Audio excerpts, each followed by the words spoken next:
Un match-up bestial. Et concernant le niveau des deux joueurs, est-ce qu'on est even, c'est équivalent, il y a un petit avantage, tu mettrais une pièce sur quelqu'un? Alors je donnerais un petit avantage à Padaspi, mais je suis biaisé. Il est Néocan. Le biais. Forcément. Ah, le biais Néocan. Mais d'un point de vue jeu, je pense que Padinspi a un peu plus d'expérience et se seed régulièrement un peu plus haut dans les tournois que Nata. Mais il peut surprendre avec son Fait l'Inferno, notamment avec le fameux Lariaya, qui peut vous arracher les stocks à des pourcentages indécents. Ouais, t'es en train de me dire que c'est un perso de voleur, c'est ça? Clairement. Hein. Après, il se fait bien voler aussi off-stage, donc on va rien dire, mais... Ouais, mais il a pas une si mauvaise reco que ça. C'est vrai on a fusillé sa reco pendant longtemps, mais je pense que tu peux quand même plutôt mix-up et tu peux surprendre avec Fen Inferno. Oh, ça a déjà start. Ah bah il est mort. Désolé, c'est allé très vite. On va aller directement sur BF, dans le feu de l'action. Aïe aïe aïe. Il prend son temps. Pardon? C'était un regrab et le down tilt de Fait Inferno qui n'a pas touché. J'ai pas compris aussi, ouais, il a eu l'invincibilité. Le ledge hang est super bas de Diddy Kong parce qu'il sort sa main. Mais pour moi, il a eu l'invincibilité, je l'ai vu briller. Je l'ai vu briller, oui. Ah, c'est possible. On aurait loupé une information ici. Peut-être qu'il y a un trick. Peut-être qu'on va louper quelque chose. La tech Diddy Kong, tu te fais mal avec tes barrels. Oh, qu'est-ce qu'il a lu? Il a lu une roll-in au lieu de... Mais il l'a poussé. Il l'a poussé?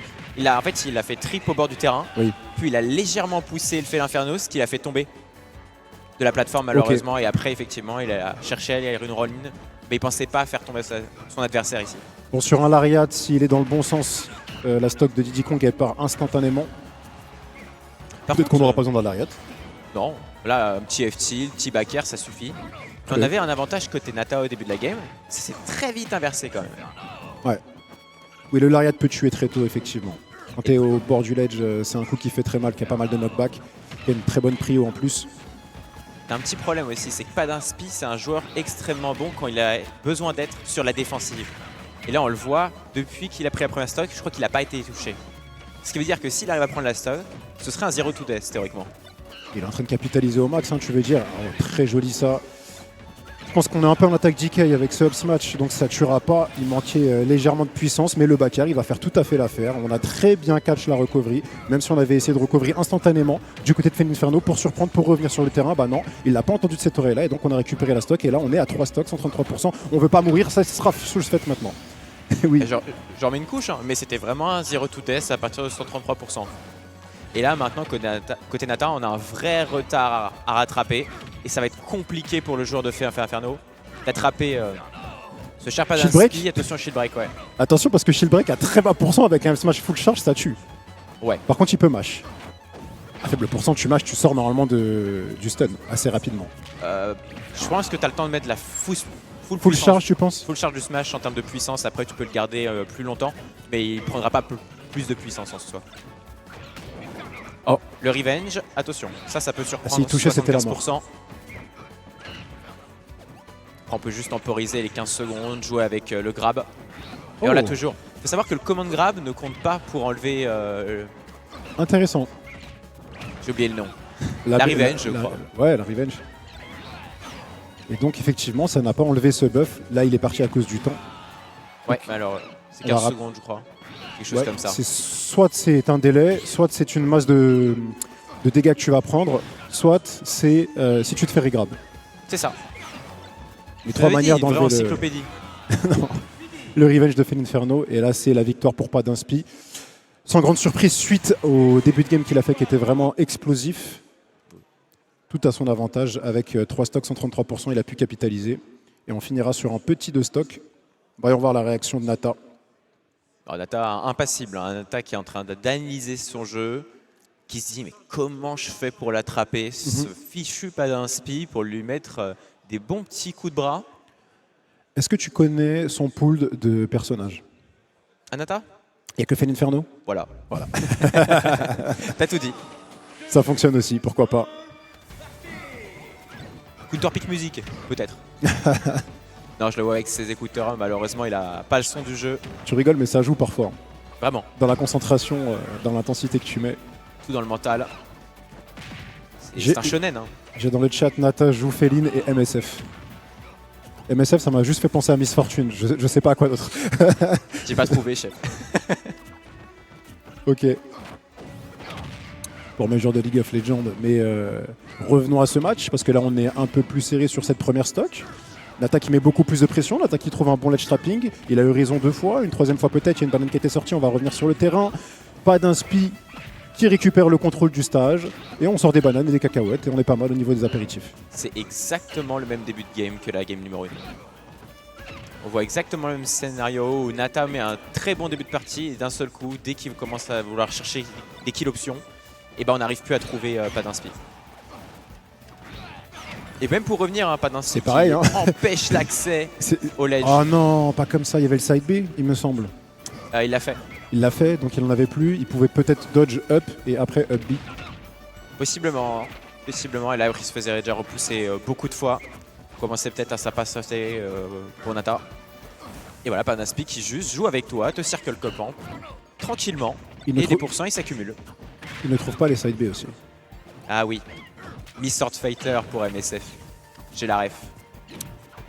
Donc il joue mi-épéiste et il pourrait sortir ça. C'est un peu son second du cœur en ce moment, de ce que j'ai compris. Il aime bien le jouer. Je pense pas qu'on le voit, mais c'est une possibilité quand même. Parce que Panaspi, il a pas tant d'XP que ça face à des Miss Sword Fighter, mine de rien. TF Smash, on n'en parle plus. 140%, on l'a dit, c'est un perso de voleur. Il faut trouver la belt. Par exemple, sur une banane, c'est tout à fait le moment pour le sortir, ce down B, parce que tu sais que la banane ne pourra pas esquiver ton contre. Et c'est littéralement gratuit, c'est un cadeau quand tu te reçois une cacahuète comme ça, notamment aussi. C'est ce qu'il faudrait trouver du côté de Nata. Je sais pas à quel point ça charge ta revenge en termes de puissance. Pour moi, c'est la même chose. Je suis pas au courant. Ça dépend de la puissance, ça dépend de la puissance de ce que tu as reçu. Okay. Ouais. Dans tous les cas, ça va rester intéressant de pouvoir mettre un lariat en side B à 40-50%. C'est gratuit. Et ça permet de comeback. Oh, petite erreur ici. Et oui. Oui, et oui, on suicide et donc on revient en la stock sur cette game 2. D'un seul coup, c'est totalement even.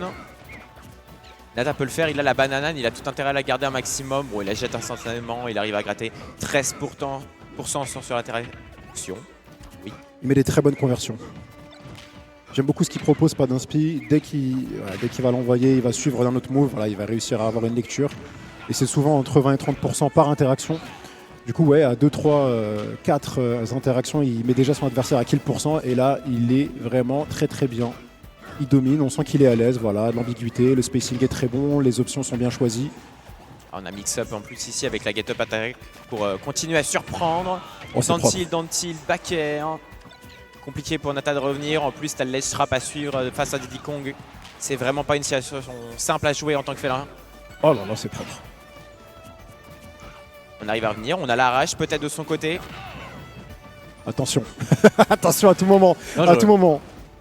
Il va essayer de s'en débarrasser, ouais. Quoi? Il a sidé sur le côté. Ouais, c'est ce qui me semble. Il avait plus d'espoir. Il a fait c'est bon, je me casse. Je pense surtout que c'était un miss input. Ou alors c'était air dodging. Et comme le perso va vers l'extérieur au début de l'Edergy, ouais. Bah, il est sorti du terrain. J'ai cru voir le début de l'animation du side B dans la loupe. Je te rejoins. Mais Imo, il a juste mal anglais et du coup c'est parti du mauvais sens. C'est terrible. Parce que sincèrement, à 190%, il te fait l'Inferno sur un Diddy Kong, sur un malentendu. Tu charges ton revenge, t'envoies le side B au ledge, c'est terminé. Il explose pas. Bien sûr qu'il explose. Et en tant qu'amateur de League of Legends, dis-moi, tu dois bien sûr avoir la référence du pseudo de Nata, Jacques Chaud. Ouais, non, bien sûr. Tu l'as? Oui. Non. Non. J'ai arrêté en saison 3. Ok, je vous la donne. Jacques Chaud, c'est un item complètement pété qui permet justement d'accumuler les résistances. Et plus tu restes longtemps dans le fight, donc plus tu gagnes en résistance et plus tu es censé rester. Ça fait référence bien sûr au fait que son perso puisse tenir jusqu'à 200%. Ouais, c'est un item violet, si je dis pas n'importe quoi. C'est ça.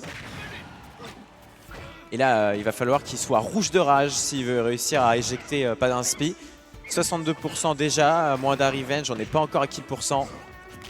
Et on prend le temps pour le joueur Neocan de trouver l'ouverture sur la team Sieu. Il s'envole vers d'autres cieux. Bah écoute, décidément pas d'inspi. Il est tranquille et je le vois pas inquiété. Il se déplace bien.